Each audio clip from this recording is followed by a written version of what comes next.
If you were a toy with a pull string and 3 catchphrases, what would they be? What do you think or hear yourself saying out loud often or even every day? Just think about that for a minute, put it away. We're going to come back to that in a second. Hey, thanks for tuning in. I'm Madeline and I'm here to help you invite more magic into your life.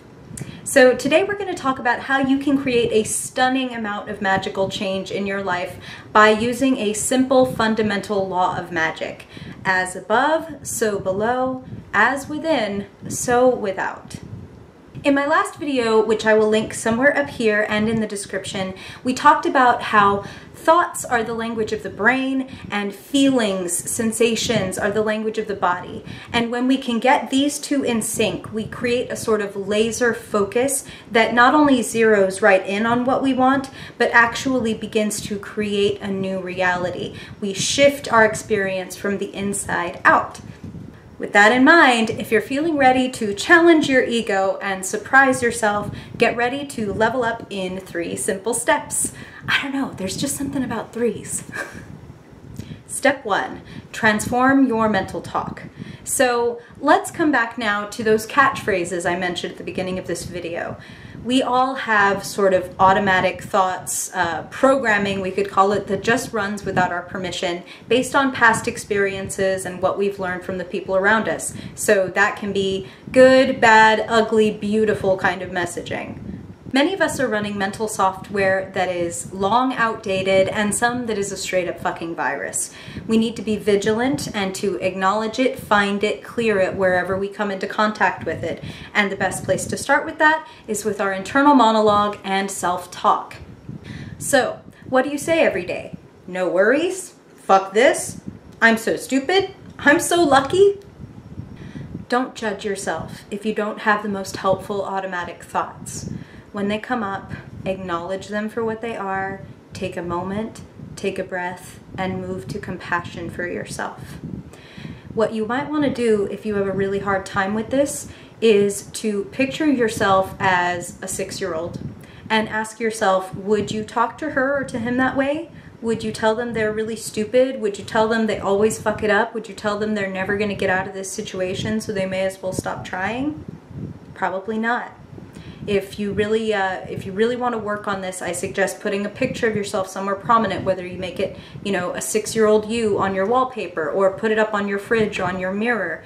It's a really good idea to have a visual trigger for self-compassion when you're doing this kind of work.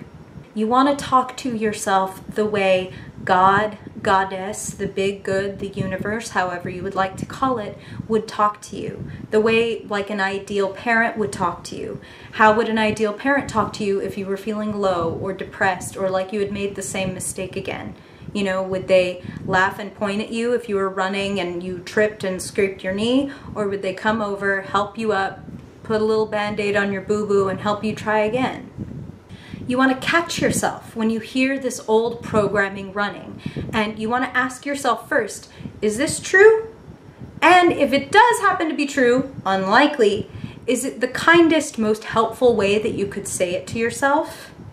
Big note here. This isn't about lying to yourself. This isn't about replacing negative thoughts, whatever those are, with happy thoughts or wallpapering a smile onto your face to pretend that you're not worried about anything. That isn't going to change your world the way finding your tender parts and your pain points and giving them love and compassion and promising them that together you can grow is going to.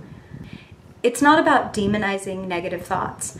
It's about getting real about how much power you have to create your state of being, which in turn creates your experience. Which brings me to step 2. Get there before you get there. What do I mean by that? What I mean is, what vision of yourself excites you? What version of you is it that you aspire to be? Keep in mind, it doesn't really do anything to think about how great it would be to be a neurosurgeon if you don't get butterflies in your stomach at the thought of performing surgery. The same goes for becoming a long-distance runner. If you're not stoked and on fire and jumping up and down about what it would feel like to cross the finish line in a marathon, then that's probably not the dream that you want to chase. That is not the level up that you want to pursue currently. You need to chase the fun. This is, I would argue, another fundamental law of magic. When you're heading toward the fun and the joy and you're on fire and butterflies and vibrating, that is when your magic is already working. When I say get there before you get there, I mean put yourself into a state of mind and a state of being of the person that is you when you have accomplished this goal or become this new aspect of yourself. You weren't a runner yesterday, but today you're a runner. You feel me?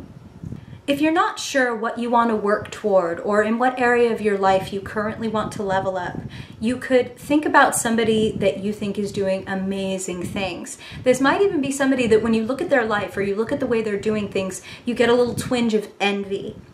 But I want to suggest to you, magic is all about transformation, right? And the productive use of any kind of energy.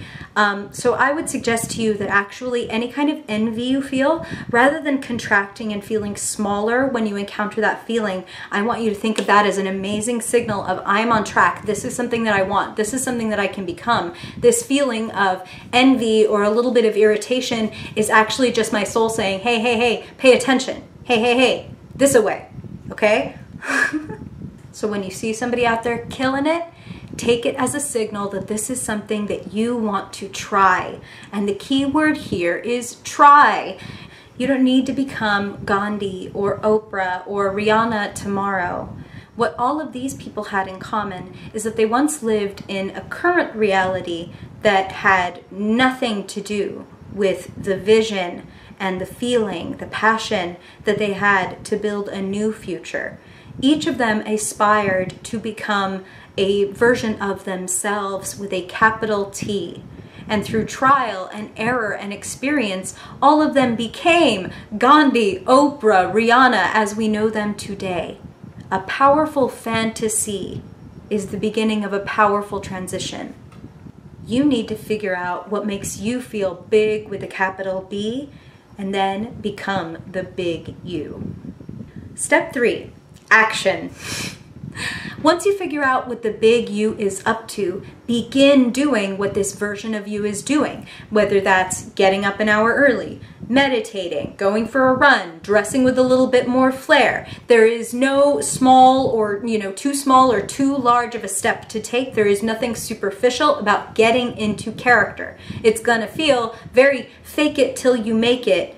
You're not faking it, you're making it, I promise. Start wherever feels like fun and go all out. The truth is that people around you are going to criticize you, are going to look at you askance, no matter what you do. I'm gonna invoke an image here that feels a little uncharitable, but is actually really poignant and a little sad to me. Have you heard of the concept of crabs in a bucket? That literally when fishermen catch, fishermen?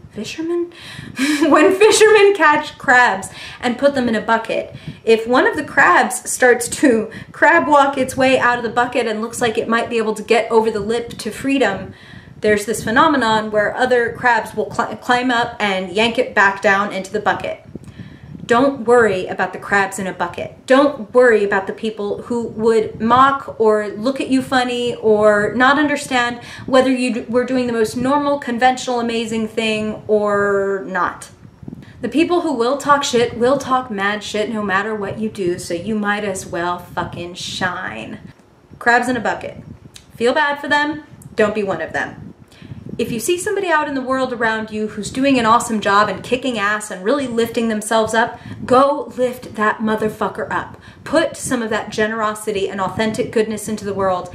As within, so without. It will come back to you. Your kindness, your generosity, your willingness to let other people become the full, authentic version of themselves that they want to be, that energy is contagious and it is powerful. Karma is real, and pouring more of your authentic goodness into the world can cause these events and generate these synchronicities that change your life in beautiful ways that you can't even predict, and that's kind of the best part. I'll be talking and posting more about this because it is such powerful, basic magic, but also because I want to evolve my own self-concept over the course of this year. And if you'd like to follow along, I will be vlogging my personal, funny, silly, awkward challenges to myself over on Patreon. I want to offer you one more guiding principle for this entire process. Stay in the present. Be where you are. This is not about, I'll be happy when. This is about loving every step of the journey that you are on because you are choosing it constantly and consciously. You want to choose who you are, and then you have to keep choosing it. I would love for you to invoke my sacred weirdo, one of my pantheon, Vincent van Gogh. I am seeking, I am striving, I am in it with all my heart. I've linked a guided meditation below to help you tune into what that big you is really excited about and what they're doing. You'll find it in the description box below. I hope you enjoy it, and I hope that you find it helpful. Thank you so much for listening. I am sending you so much love. Trust yourself, love yourself, and go make big magic. Hi.